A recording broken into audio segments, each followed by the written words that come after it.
Good day everyone, my name is Angelica S. Almendras.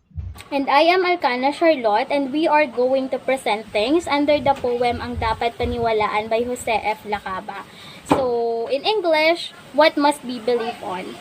This is an interesting poem because it depicts the culture, traditions, and beliefs of Filipino people, especially in terms of superstitious beliefs. You know, here in the Philippines, we do have a lot of superstitious, right? So later on, we're gonna realize or we're gonna identify how does this beliefs changes upon entering to university or getting a formal education.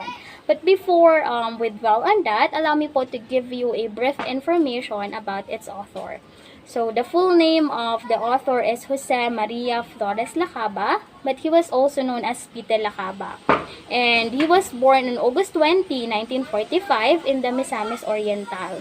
So, he is a film writer, screenwriter, journalist, poet, editor, and as well as a translator. And he is one of the leading figures in the Philippine literature right now, today, here in the Philippines. And aside from these things, he was also highly recognized during the first, the coverage of the quarter storm and the anti-Marcos movement in year 1970. And aside from these things, the Kaaba was nominated and gained a lot of awards in the Manila Film Festival, FAP Awards, Gawad Union Awards, and Cinematic International Film Festival, and more. Background of the piece. It is about a boy who was told by his grandma superstitious stories and become educated and realized that only the real people can hurt him and those prayers he learned would not help him against the people around him. Let us first read the poem to better understand it. Siya'y pinalaki ng lolang palakwento, kaya sa pagtulog ay laging kasiping, ang kapretik balang multo at maligno, sandibot isang panggabing pangitain. Itinuro sa kanya ng butihing lola, kasabay ng katon ang lahat ng dasal, ang tanda sa Latin, senyas at pangontra, sa kapangyarihan ng aswang at kulam. Subalit pagpasok sa universidad, nang ang kanyang lola'y matagal nang patay, natutuhan din niya kung ano ang dapat paniwalaan ng isang edukado, na ang dapat niyang katakutan ay tao at sa tao'y hindi dasal ang panlaban. On the first 7 lines in the poem, we can see that a grandmother is telling a story to her grandchild. And the content of the stories is more on mythical creatures or these superstitious beliefs here in the Philippines that is said to be dangerous for children. And I guess this mentality is still present even up to now, right? Like if you're gonna observe around us, there's a lot of sayings of this and of do's and don'ts, of this and that, and so on. And with this matter, I want you to watch this video that I saw on the YouTube, which discusses the different creatures that I guess is also present in the poem. So without further ado, let's watch the video. So you want to know more about Filipino mythology, huh? Yes, but why do you have a British accent? No more questions. Wear this third eye. It will explain everything. In the Pacific, in the vicinity of old Lemuria, exists creatures beyond your wildest imagination.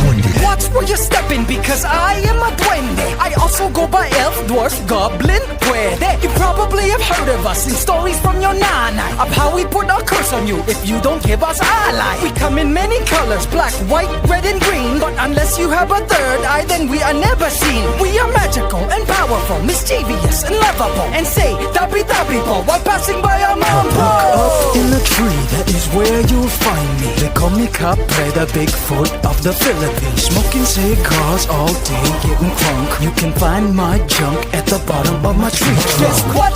Wala lang, I'm a big balang. I'm a half macho dancer, half stallion. When the night falls, I'm a terrorizing force. Ladies, watch your back, cause I'm hung like a horse. Ask your nanay about these mythical creatures. Not to every Filipino. In the Philippines, there are mythical creatures, rap na to.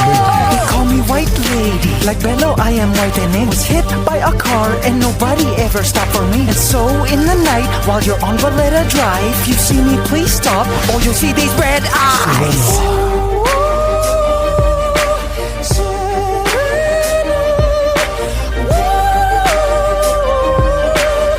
Join the voice, Philippines diba?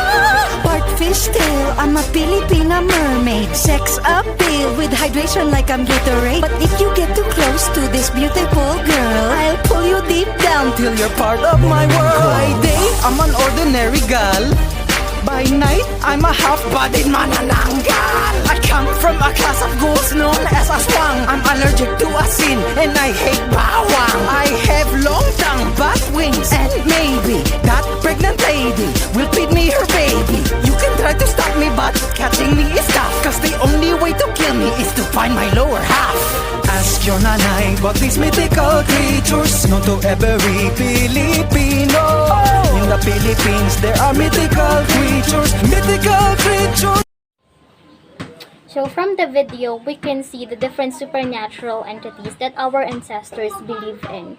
And this is also present in the poem when the parent or the grandmother is telling these things or such things to her grandchild. And today, children are really frightened into obedience using these scriptures, right? Like for example, they will say that do not be naughty, or else the kapre will come and will get you. Or for example, the child really wants to go outside at night, they will say that do not go at night, or else the aswang might eat you or prey you. Or if a child is playing with the dirt, they will say that do not play with the dirt, or else you might piece off the nunu sa punso and he or she will punish you. So something like this. So yeah. The second stanza is about when the boy enters a university to study, and that time his grandmother is dead. He concludes that the right thing to do is to be an educated person. He realized that what will be feared of is the people, and the people of the resistance is not a prayer.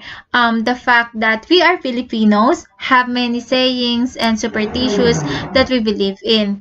They are passed from generation to generations, that the majority of them are from provinces where science is lacking, and this saying is fill those gaps. And also, entering an education of higher knowledge in a university, a person's eye are open to things that he did not previously know, and he sees the root of beauty of person system. He was taught that the right and wrong, the things that are socially acceptable, and the things that are not. He also knows what people as the highest kind of animal have the ability to be something that he could not have imagined, and that superstitious could not show him or teach him in the province where he grew up. He will realize that only his fellow man can hurt him and bring sorrow, misery, and pain. The moral lesson of this poem is that it's not bad to believe in superstitions, but when we became educated, we ought to know that it is absurd and just a product of imaginations, because in reality, only people around us have the capacity or capability to hurt us. So if you do not have any more concerns or clarifications, this will end our presentation. Thank you for listening.